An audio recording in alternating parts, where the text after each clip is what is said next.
When I was a boy, my mother told me a story.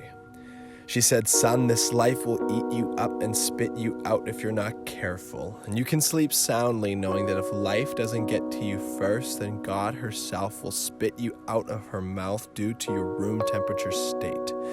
So keep those fists held high and fight for your life, and do be vigilant, boy, because the devil comes like a thief in the night."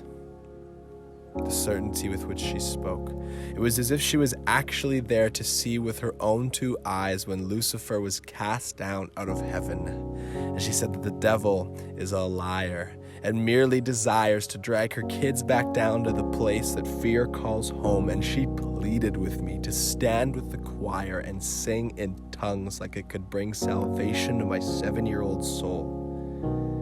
She said if I only filled my ears with enough good Christian music, I could be set for life and whatever else may come afterwards. So I made an effort to drown out any voice, song, sound, theology, or worldview that could not be found in alignment with the lies that my mother told me. And these lies lined up perfectly with the preachers and pastors that I grew up relying on.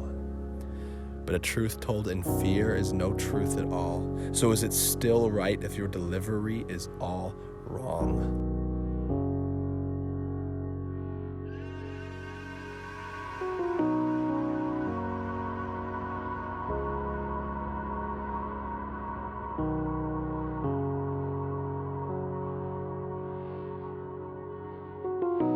I see now the soil that grew me was seeded with insecurity.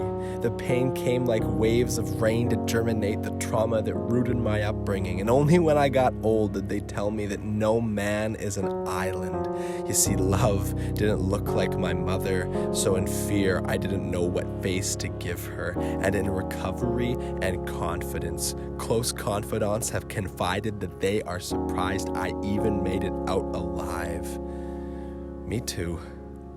And it took years and years of abuse to recognize that the wound is where the light finally touches you. And if the light finds you worthy, and truly she do, then your healing may come too.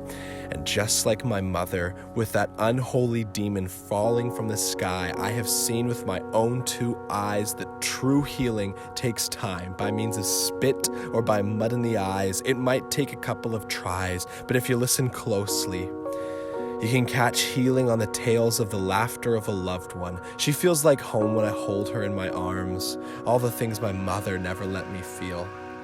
I've seen it in the eyes of my nephew, between tired and half-hearted rising and falling of his paper-thin eyelids. In his newborn state, tears are the only way he knows how to communicate. I felt that way too. But you can feel it in the embrace of a father or father figure. Now, God might very well be woman, but men are still capable of love too. Believe me, I've seen it in the remorseful eyes of my father as he told me just what he did to our family.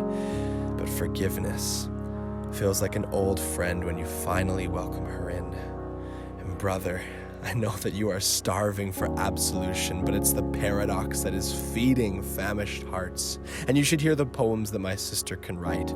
Though they may blow your mind, it's between the bitterness, resentment, and quiet rage that she takes her time. Rest assured, love is on her way. She's just taken her time. Hope whispers to me in the quiet. In between giggles, she tells me that someday we will sit around campfires in the life to come and find it laughable just how far off we really are. You think you understand God? Put it in a song, sing it in a church, lift your voice with the words you still cling to be true, but know that you are still seeing dimly.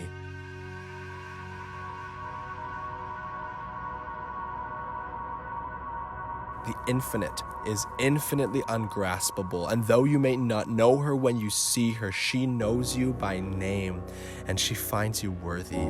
This life, this coin, is both heavy and light, two sides. You may cast it up and call it in the air, but you don't get to decide which way it lies. You can't have the heavy without the light. You can't see the day without the night. You can't feel the love without the longing. You can't feel at peace without belonging. It's in the wake of the tension that I truly see see everything belongs. Believe me, I fought hard for Jesus until I realized that he didn't need me to fight for him any longer. So leave your weapons where they are. Give up the knives and pitchforks that have wounded you and those that are around you. Let resentment and bitterness fall flat like the empty words that those fakers spoke over you. God is like the mother that I never had, seeing and knowing me in ways I could never understand.